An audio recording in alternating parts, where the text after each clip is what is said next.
கடவுள் மீது அசைக்க முடியாத நம்பிக்கை வந்துவிட்டால் வாழ்வில் துன்பம் என்ற பேச்சுக்கே இடமில்லை. முதலில் கடவுளை தேடு, அதன்பின் உலக பொருட்களை தேடிச் செல்லலாம். எல்லா மனிதர்களிடத்திலும் கடவுள் இருக்கிறார். ஆனால் கடவுளிடத்தில் எல்லா மனிதர்களும் இருப்பதில்லை. மனித பிறவி கிடைப்பதற்கு அரிதானது. இதை பயன்படுத்தி கடவுளை அறிய முற்படுங்கள். கடவுளின் திருநாமத்தை இடைவிடாது ஜெபித்தால் உடல் மனம் எல்லாம் தூய்மை பெறும். பொறுமை மனிதர்கள் அனைவருக்கும் அவசியமானது. பொறுமையுள்ளவனுக்கு என்றுமே அழிவு உண்டாகாது.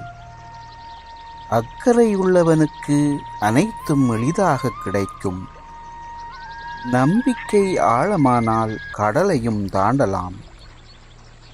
தன்னை குருவாக கருதி கொண்டு ஒவ்வொருவரும் மக்களுக்கு அறிவுரை வழங்குவது நல்லதல்ல.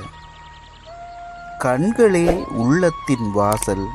அதன் மூலம் உள்ளத்தில் இருப்பதை உணர்ந்து கொள்ள முடியும். சாதகப் பறவை மழை நீரை மட்டும் அருந்துவது போல நல்லவர்கள் நல்லதை மட்டும் எப்போதும் சிந்திப்பார்கள். உலகியல் வாழ்வில் ஈடுபடுபவர்களுக்கு ஏதாவது ஒரு விதத்தில் துன்பம் இருந்து கொண்டே இருக்கும்.